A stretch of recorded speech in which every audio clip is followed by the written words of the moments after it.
it distressed me that he was upset about some aspect of the project, but I didn't feel in any way that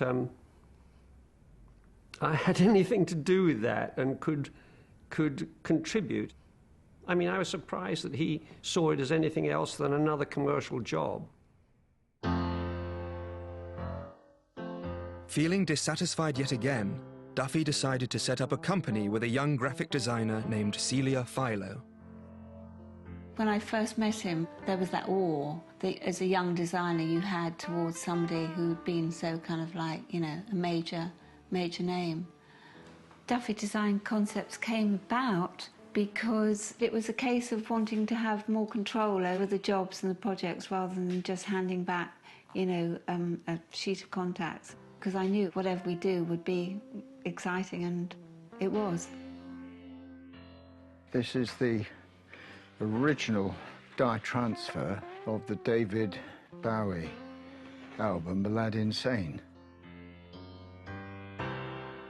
I met, I think it's a pocket genius called Tony DeFries. David Bowie was a client. Tony said to me, would I take some pictures of him? There's a starman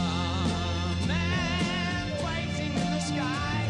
He'd like to come and meet us when he thinks... When Duffy took these early images, Bowie was in his Ziggy Stardust phase, but still only on the cusp of major mainstream success.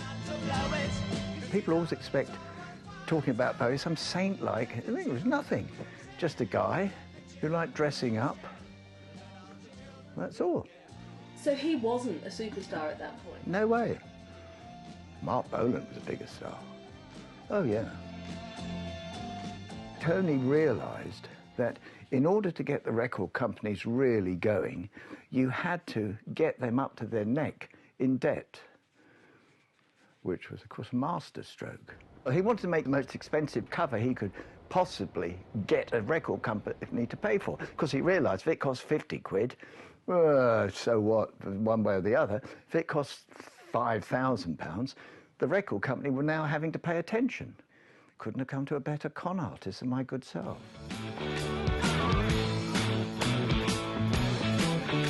Using my experience of having done the previous Pirelli calendar, which I realised cost a few bob, I thought we'd utilise some of those techniques. Sod the aesthetic, I liked the fact, or Tony liked the fact, it was going to cost more money. He said, can you make it expensive? I said, no problem, old love.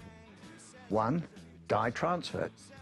A dye transfer is a genius method of being able to spend the most amount of money to get a reproduction from a colour transparency onto a piece of paper. Two, get the plates made where?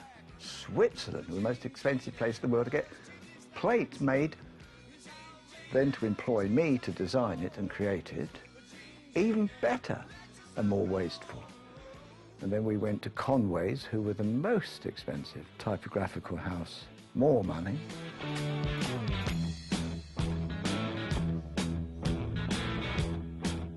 I knew when I first saw the contact sheets, I knew it was going to be a very, very powerful album cover. Time-wise, you know, it was pre-punk, it was pre-people walking down the King's Road with coloured hair and makeup on their face. It was pre all of that. I feel very privileged to have worked alongside both Duffy and David Bowie on it. When you take a picture like that, do you know that you've captured something great? No, not great. I know that I've done a very competent job, up to the standard of which I would want to work. But you can't tell how it would be responded to. To me, it was competent, very competent. But I wouldn't take it much beyond that.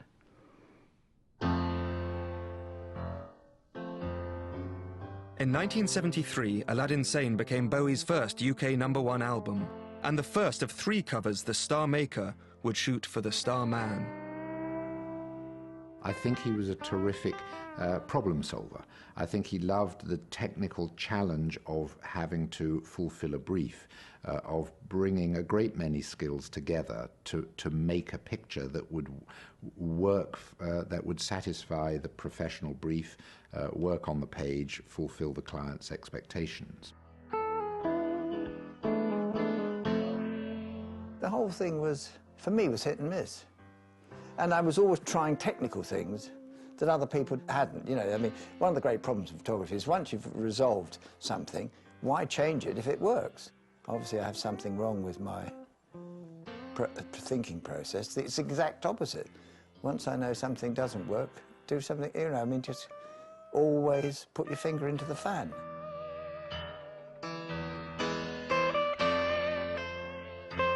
I think he got off on solving technical problems. He liked all that, you know, we're going to put the plug here, we're going to put the Christmas tree upside down there, and all sort of, all that Magrittesism, and he loved all that. I used him at B&H because I needed somebody really good to work on it. I thought Duffy was just the man for it. I've nothing but admiration for him, incidentally. I think he's a genius. One day, I remember this now, he left his processing to a junior, and the junior had no idea how to process film. Whereon sacked the entire staff because of that. We were all sacked, the staff, me, the client, and we all had to go to the Hilton Hotel. Thinking of the commercial campaigns that he pulled off so effectively, I feel that the Benson and Hedges campaign is perhaps top of the list. I think that is an absolute triumph of everything that he was so good at.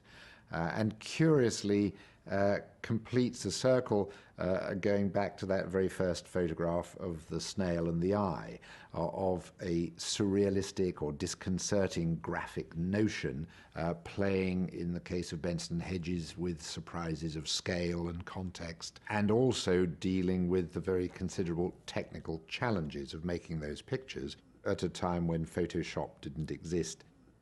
Duffy the problem solver. Throughout the 70s, Duffy was still in demand, but his 20 years at the top were beginning to take their toll. 99.9% of my work was advertising. Putting cream on babies' bums and rubbing it on. People putting toothpaste in their gob and doing this. Putting something on their hair and doing that. That was 99% of my work. Crap. I think certainly by the time I came to work for him, I think he was getting bored. He was still interested in trying new techniques, but there weren't many jobs that we did which I would say extended him. The people who were hiring me, I didn't like. You know, it's like being on the game, disliking the men who are fucking you. Tell me where we're going. We're going to King Henry's Road because that's where I had the studio. And we're going there, which of course would be very exciting for you and for, I guess, the inhabitants of King Henry's Road. Now, this story might be absolute crock of shit and lies. It's the way I've been able to put it together in my cranium. I came in to start work, and an assistant said, I've got any toilet paper. And I realised at the moment, within a flash, a trice, I was now Commander-in-Chief, Managing Director, Senior Partner, making decisions about toilet paper. And I thought, this has got to end. Either by me murdering my staff, killing myself, or setting fire to the whole fucking thing. I asked them all to leave, and during the course of that morning, decided to burn my negatives. My career went down the bog with a piece of paper. So here we are, Linda. I set fire to boxes of negs, which burnt very inefficiently, and I stoked them. And finally somebody turned up on the other side of that was a wooden fence. Said, "What are you doing?" It was obvious what I was doing, burning stuff, and they said, "You can't do that, we're from the council," and so I put it out. I understand that as you were burning your work, that Bailey played a part in all of this. What role did Bailey play? Absolutely useless. I guess he was driving up the road, so he came in.